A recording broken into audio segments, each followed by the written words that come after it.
We are going to dive in today to talk about the discovery session. And I want to set the stage really quickly, but before I do that, I want to make sure you guys know who I am, since I know we have over 5,000 members, 5,000 financial coaches in this group now, which is incredible. What a long way I feel like we've come since 12 years ago when I first started calling myself a financial coach, and I felt like I didn't know any other coaches, didn't know any other financial coaches for sure, and certainly felt like I was on an island all by myself for quite a while. So my name is Kelsa. I am the admin and creator of the group Financial Coaches Unite. Like I said, I've been a financial coach for 12 years now. The name of my coaching business is Fiscal Fitness Phoenix, so say that a few times fast. And then 5 years ago, I launched the Financial Coach Academy, which is a training program for financial coaches, people who want to get great results with their clients and essentially change the world.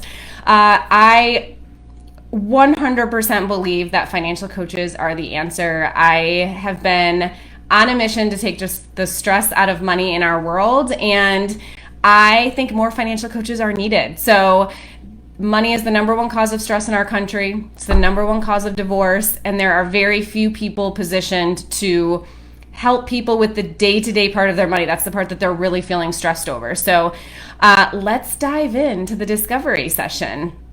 For those of you who don't know, or that don't know, and if you want to dive more into this, I'm going to give it a quick summary of like what the discovery session is.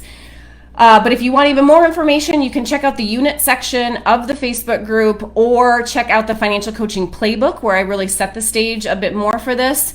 But I don't want to dive into it too much because I really want to get to the actual content and the meat and potatoes of the discovery session. But why do I like the discovery session model? So the whole concept is, instead of doing a free consult with a client, where maybe somebody meets with you for an hour, you're going to give them a whole lot of really great value and information, but they're not going to pay for it. I like the idea of doing, let's say, a 15 or 20 minute phone call so they know they're talking to a real person. You can ask them a few questions, make sure that what they're experiencing is something that you really can help them tackle, and then invite them into a discovery session, which is a paid session. It is the first opportunity for you to coach them, and for them to experience coaching, for you to see how they respond to coaching. So it is definitely a bit of like a qualifying step for both you and the client, right? Like, are we a good fit for one another? Okay. Your discovery session could be an hour long, could be 90 minutes, could be 2 hours, could be longer. They're all going to be a little bit different.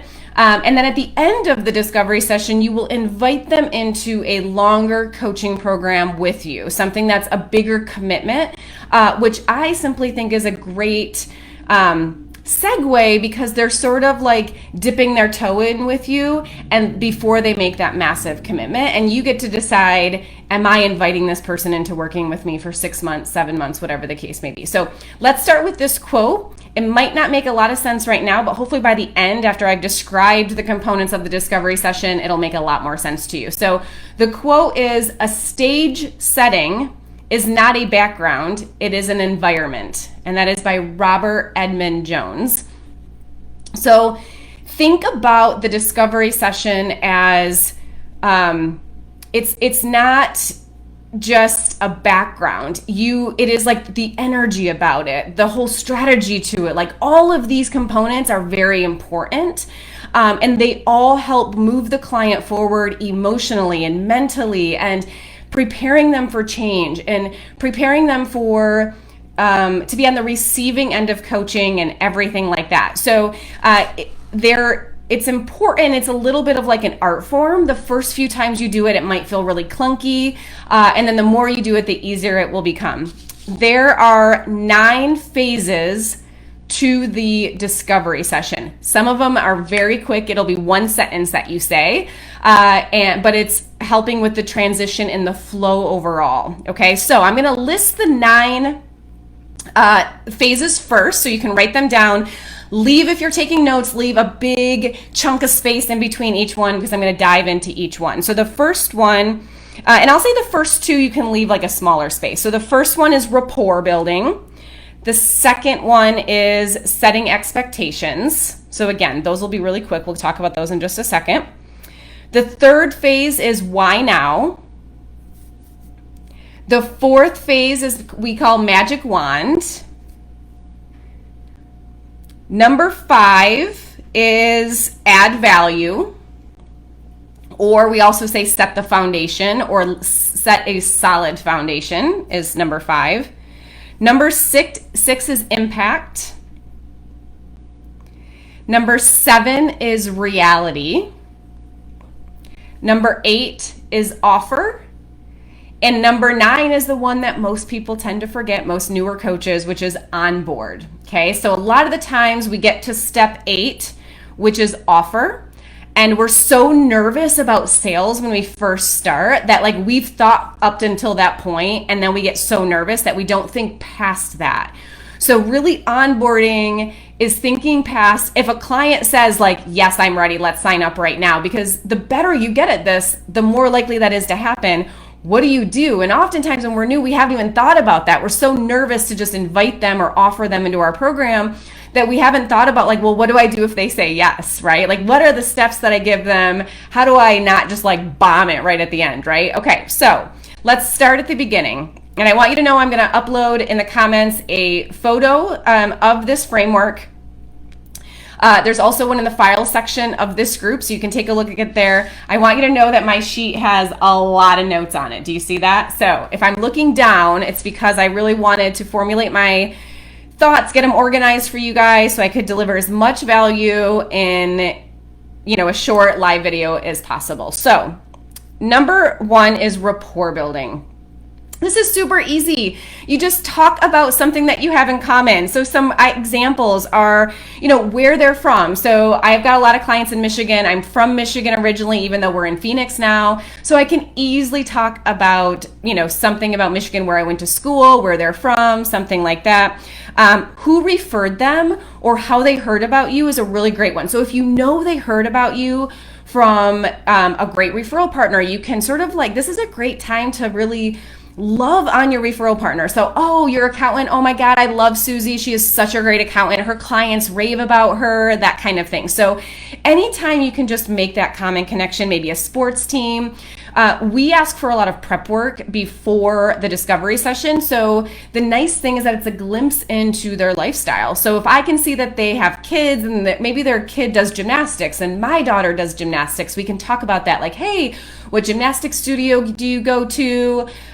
You know, who's the coach? You know, that kind of thing. So simply trying to find something to build rapport. This is quick. Okay, so you want to build rapport, but you don't want it to be where like 20 minutes later, you're still talking about the thing you have in common. So, and one of the ways you can do that is transitioning very easily into the second phase, which is setting expectations. And I think this is where you can take the lead as the coach right away, and you can say something like, I know your time is valuable and you invested in this session. I want to make sure we make the most of our time together. So, and then that is a really good segue. So it's like, yeah, we could chit chat and small talk maybe for an hour. I could, but really, like, you paid for this session. Like, let's make sure we make the most of it. And so you want to set expectations. So if you've got an hour, we have 1 hour. If you've ever done a call with me to ask me about the Financial Coach Academy, I can pretty much guarantee that 99% of the time, I start those calls the exact same way. I say, hey, you know, we've got 20 minutes. Is still now a good time for us to talk for 20 minutes? So you can be very friendly about this, but you want to set a clear expectation around a timeline. I like to just do a few bullet points. And again, don't get into too much detail, but so first we're going to talk about blank, and then we're going to move on to, you know, the impact that that's having on your life. Then we'll talk about some strategies for solving that. And then we'll wrap up and recap, you know, what we discussed today. This is the first time that you will want to plant a seed early that there is an invite coming later for more coaching. Okay, so one of the things that coaches do wrong at first, and I know I certainly did this all of the time, was that I would, let's say it's a 2-hour long session. I would coach them for 90 minutes, and then it would be a direct pivot, and then it would be like, here's my offer. Okay, and it was almost like the energy shifted in that moment. What you want to do is actually plant some subtle seeds throughout the 90 minutes that let them know what's coming. You want to do the exact same thing when you are giving a presentation on stage, okay? So the idea is, I might say something like, you know, we'll wrap up and we'll talk about how we could possibly work together going forward.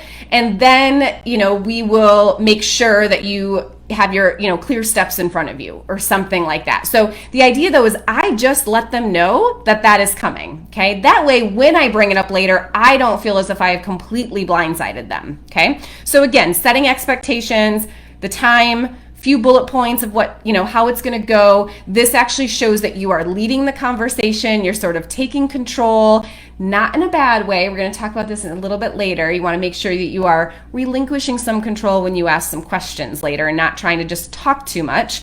But the idea is that there is a structure to the meeting. Okay. And then you want to make sure you plant a seed right then and there of what's coming. Let's see.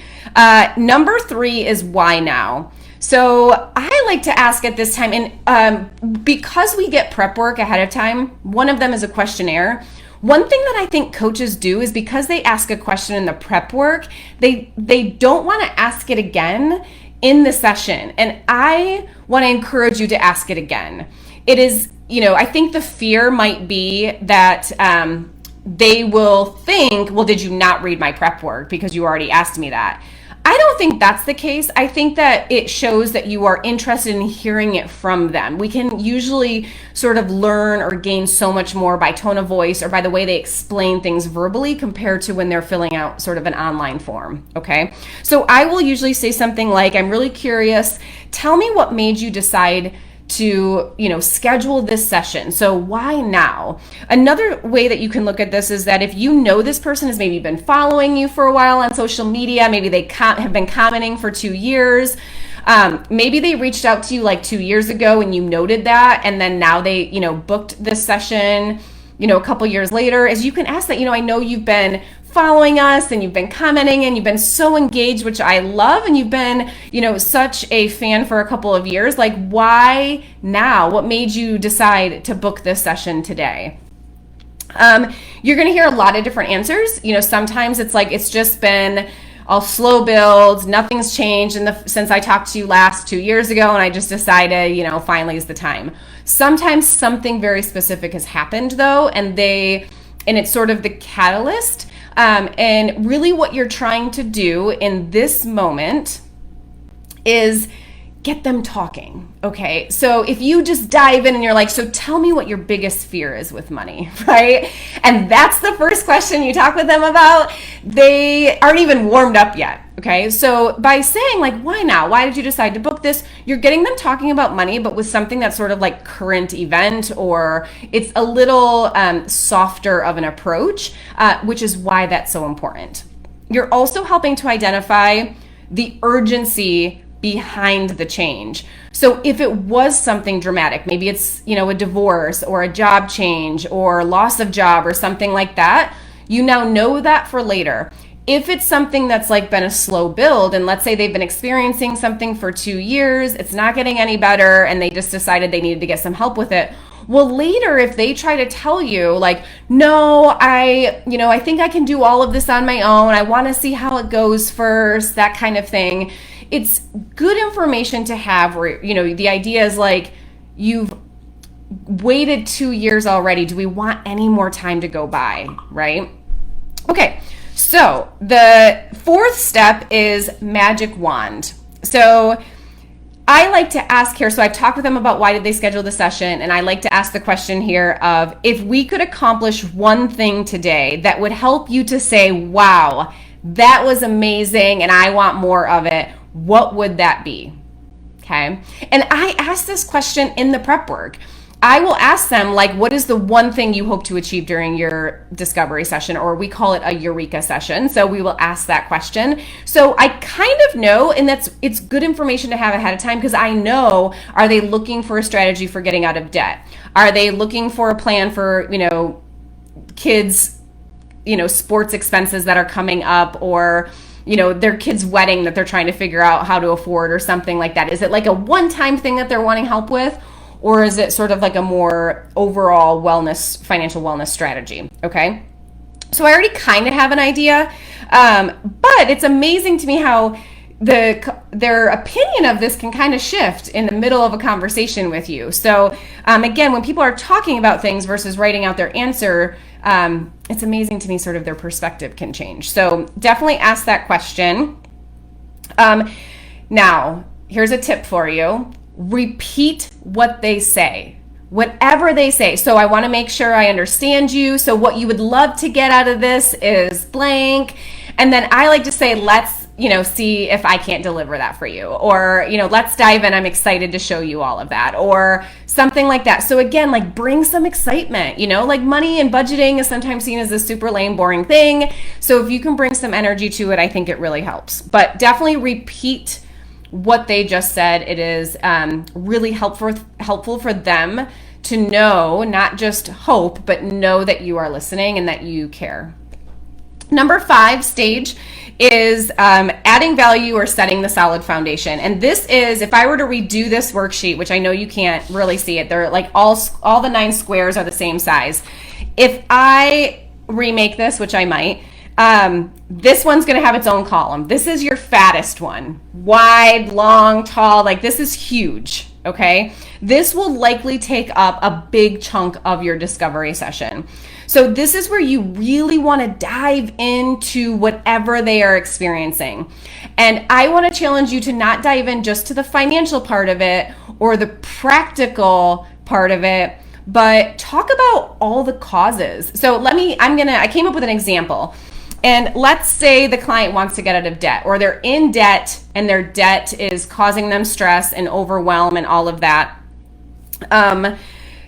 Here is what I would probably do during the add value or set foundation part. So I would talk about the various causes of debt, and I would talk about how sometimes what can trigger an expense going on a credit card is, the day-to-day expenses where we're just putting too much on it on a daily basis. And other times we can, have big whammies that go on it. And other times it can be a medical expense. And sometimes we can, be paying it down and then it goes right back up again. And so by talking about the various causes, you are helping them to understand, and you are demonstrating your full understanding of the problem they are experiencing. And I want to challenge you to ask questions during this phase. So, here's a couple of the things that I've seen. Which one of those sounds most relevant for you?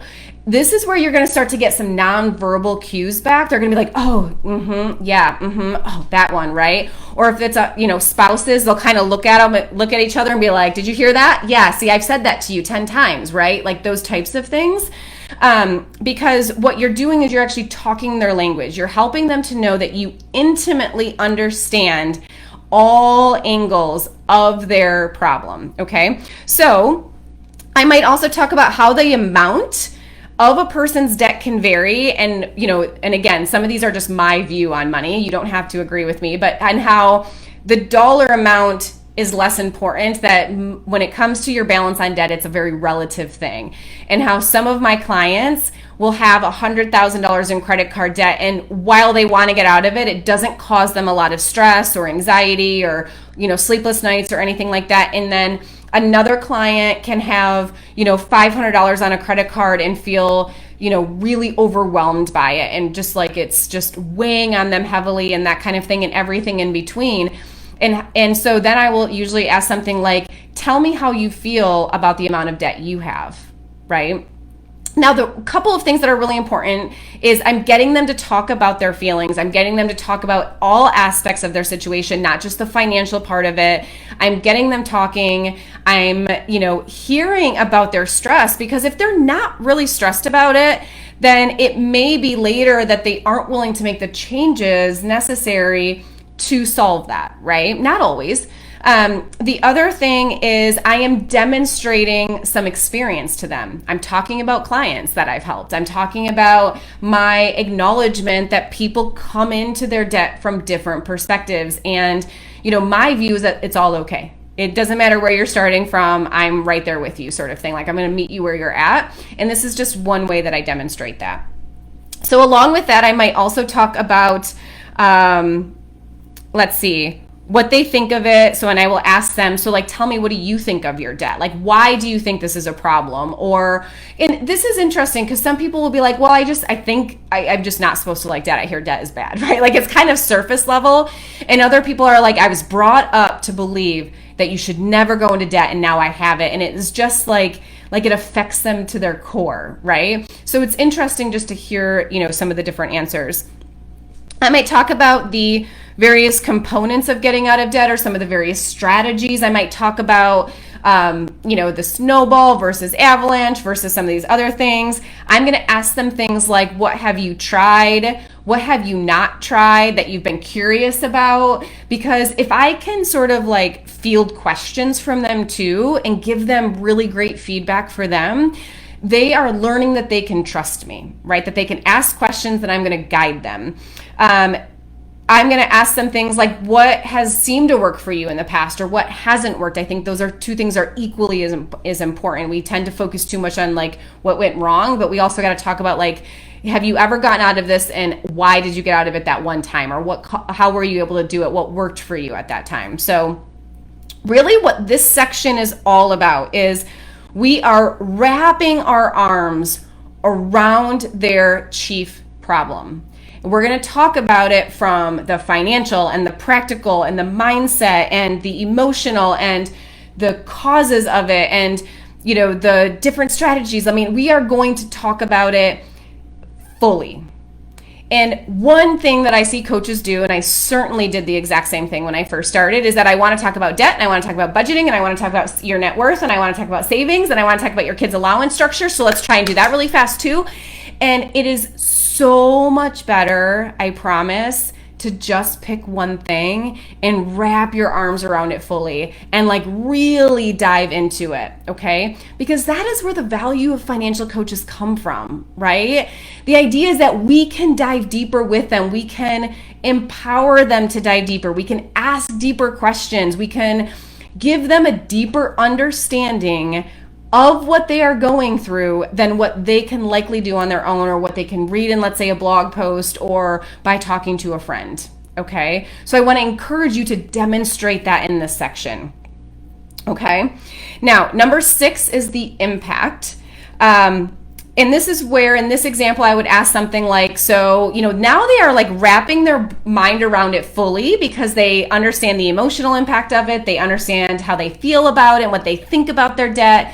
They just got done telling you about the things they tried that didn't work, how it makes them feel, all these things. And now you're going to ask them, if you didn't have this debt, what would that mean for you? What would that open for you? How would you feel, right? So you really want to talk about the impact. What we are doing here, if you think about it from the first step 5 to step 6, is we're doing what's called exploring the gap. If you Google exploring the gap, this is a strategy that business people use all the time.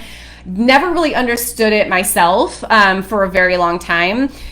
So what you want to do is you want to talk about the problem fully. This is where you're at. This is your starting point. This is exactly what you're experiencing. And here's where you would be if this was solved. So the future of that. And then the idea is that we want to explore the gap, and the gap, we fulfill that with our coaching. Okay, so we can solve a part of it, which we're going to talk about in just a second, but we likely can't solve all of those things in one session. Okay. So the other thing that I want to say about step 5 really quickly, where we are, wrapping our mind or our arms around the problem, we're giving it a big bear hug, is that this is another place where you can plant the seed of coaching. And you can say things like, okay, so I want to focus on this one part today. We won't have time to uncover all of these aspects, But with more coaching, we absolutely can. And I'm excited to dive into that with you in a little bit or something like that, right? So you can really plant a seed then when you are talking about a problem and you're really talking about just how complex some of these things are. It's funny because as financial people, we probably think it's simple, but from their perspective, it's very complex. And there's a lot that goes into it. And we are going to highlight just how much this debt plays into their life, right? And when we do that, we're able to highlight just how complex the solution might need to be, or how long-term, how committed they need to be to solving it, and how we might just be able to solve one part of it today, okay? So let's see. So then we assess the impact. So if you didn't have debt, what would that mean for you? What do you think your life would be like if you didn't have it? How would you feel? You know, that kind of thing. Sometimes when you're talking about the problem and you ask them, like, how does that make you feel? They're going to tell you a very specific word.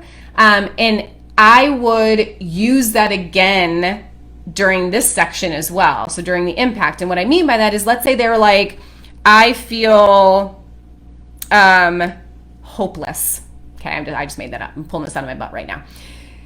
During the impact, I might say, you mentioned earlier that your debt, that you feel really hopeless right now with your debt. I'm curious, how would you feel if you didn't have it? Again, anytime you can sort of, you know, let them know you're listening and that you hear them, it's really, really helpful. And so it's just a little tip there, okay? So number 7 is reality. This is where we're going to take a look at their numbers. We're going to take a look at exactly where they stand. So how much debt they have, what their interest rates are, what their budget looks like, you know, all sorts of things. In this one, what I want you to think about is painting a very clear picture of what their journey ahead looks like.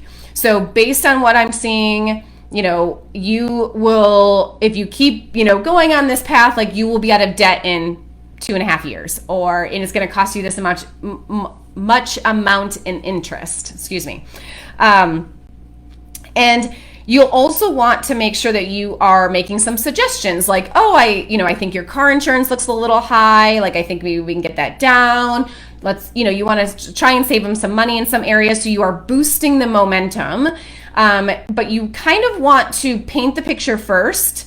So in this example for debt, like based on what I'm seeing and kind of how you're doing right now financially, it'll take you X amount of months to get out of debt, this much in interest, blah, blah, blah. And you're feeling hopeless, like it's going to be a long road of feeling that way for 18 more months or something like that. Let's look at some of the things you might be able to do to speed that up. So, and then you talk about ways that they can save money. You can talk about strategies for keeping them in alignment with their budget, right? Whether it's cash or opening up savings accounts for different savings buckets, like all of those things that help hold them accountable. You can talk about those. And then you can say, if you make just these few changes, then instead of 18 months, you'll be out of debt in 15 months, and it's going to save you this amount in interest. What you just did is demonstrate your value in a very small way, right? And the idea of that is like, I just spent 5 minutes with you on this one part of it, and we already found you 3 months and X amount of money in interest. It's like this idea of like, imagine what we could do if we worked together for 6 months, right? And we already became aware of the idea that this is just the practical financial part of it. Like, we still got to tackle the mindset. We still have to tackle the momentum. We still have to talk about communication with your spouse when there's hard months, right? Like all of those things that you helped them to see that caused the problem of debt. We're not able to get to all of those, but look what we were able to do in this moment, okay? So I also, in this section, like to identify some red flags or some potential for mistakes or heartache in the future. Or, I usually say something like, now here's what I see will probably be the hardest part for you guys, or here's some of the things I see that will become a real challenge when they happen. Maybe they've got something coming up in 6 months and it's going to be really hard to get ahead of that, or whatever the case may be, right? Or Christmas, or, like I said, the kids' graduation in May, or something like that. So the idea here is resist the temptation in this moment to be their friend.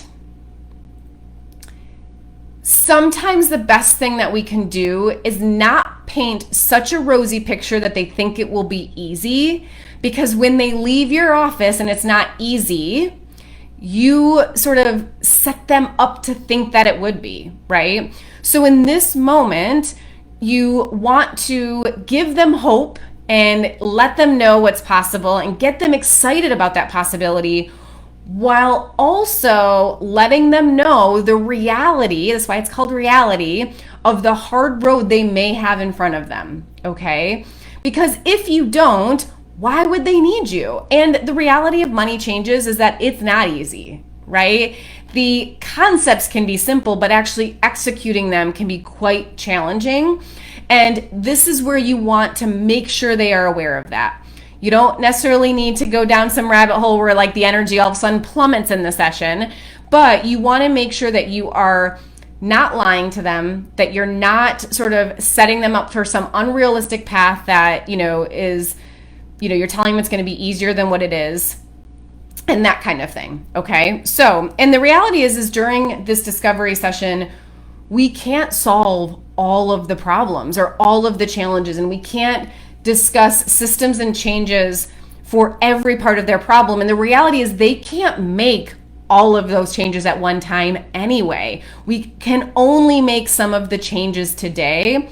And then in a couple of weeks, after those become, your new routine and your new habit and your new system, then we can make some more changes, and then we can make some more. That's how change probably is going to work best for them anyway. And now this is a really great time to highlight that.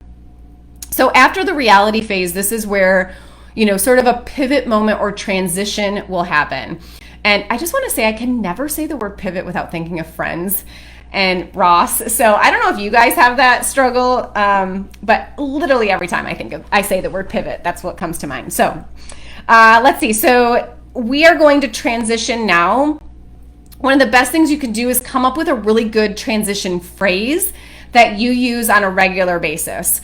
So, what I usually say is something like, what normally happens from here is we talk about how we can continue working towards your goals together.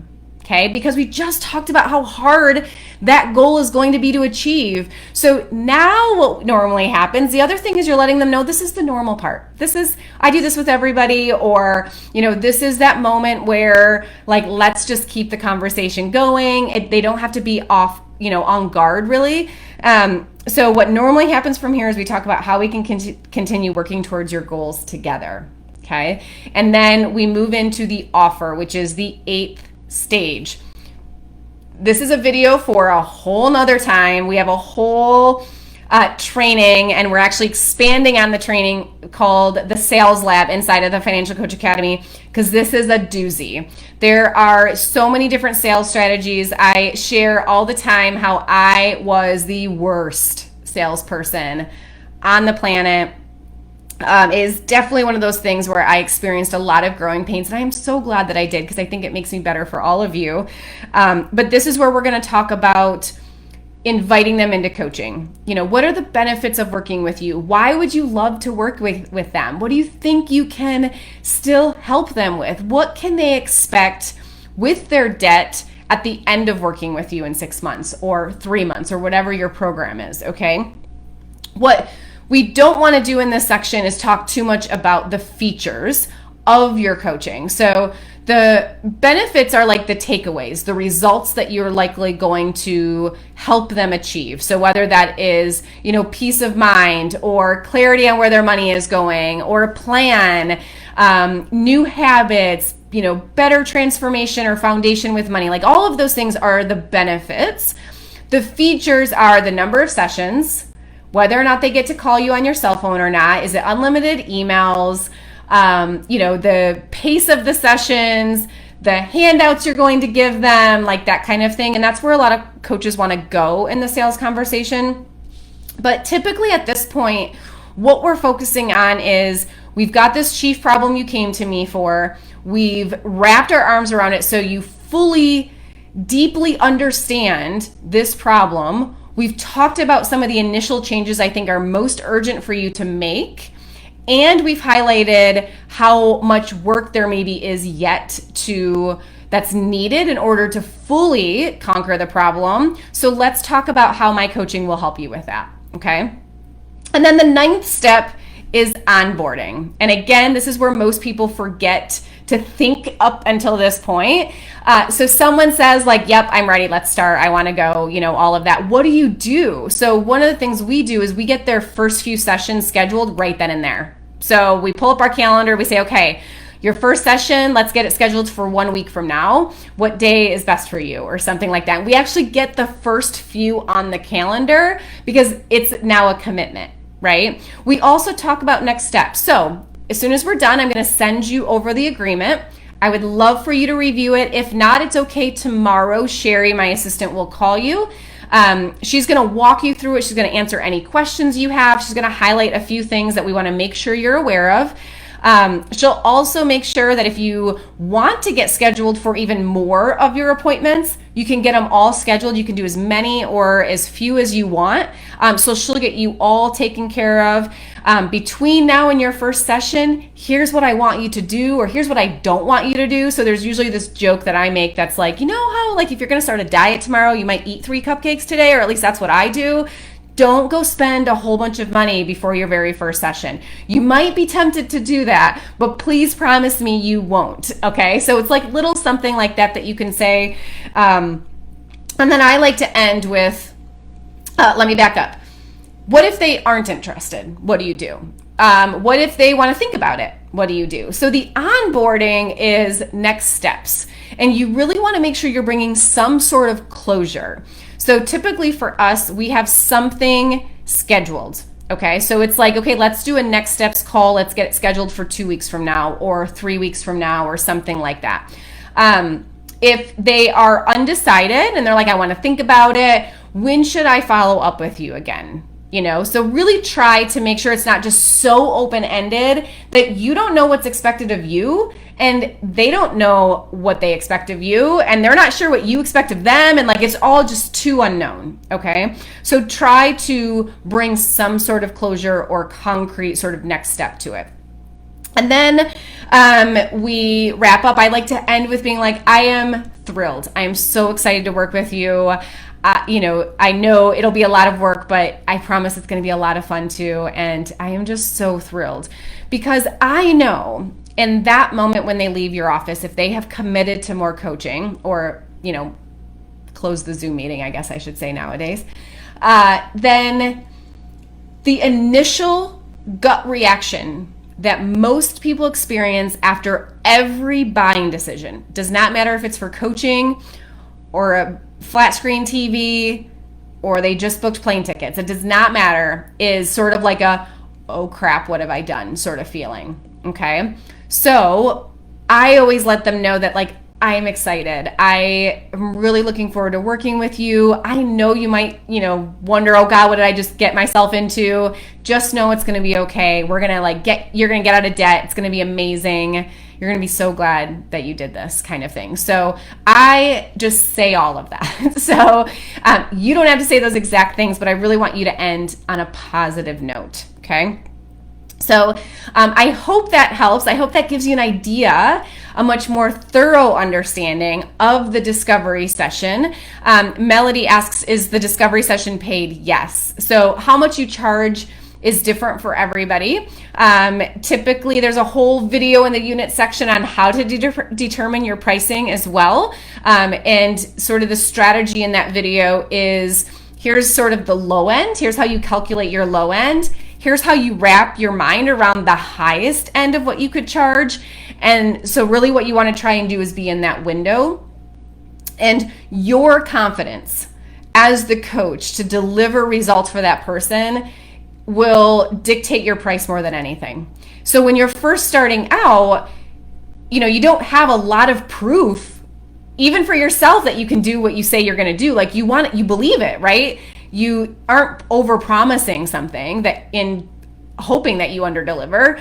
but you don't necessarily see the proof yet. So typically you might be on the lower end of that range or the very low end of that range, and it still feels a little outside your comfort zone. The more experience you get and the more times you see that, like, the changes you truly make in a client, the more it's easy to be on the higher end of your price range, because it's kind of one of those things where you're like, oh, I know fully that, like, I am going to get this person the results that I say, and I don't doubt. There's like no doubt in my mind anymore, right? Where at first you're kind of like, oh God, I hope this goes okay, I'm so nervous, and all of that. So check that out too if you're curious, Melody, if around the pricing of the session. So I hope that helps. I'm going to end with a quote again, and I hope this has a bit more meaning to you now, now that you can maybe see the whole energy that we are trying to create in the discovery session. A stage setting is not a background, it is an environment. Robert Edmund Jones. I hope this was helpful for you. Please let me know some of your biggest takeaways or ahas from this training, and let me know how some of your upcoming discovery sessions go. If you make some changes after this video, I want to hear about it. Talk to you guys soon. Bye.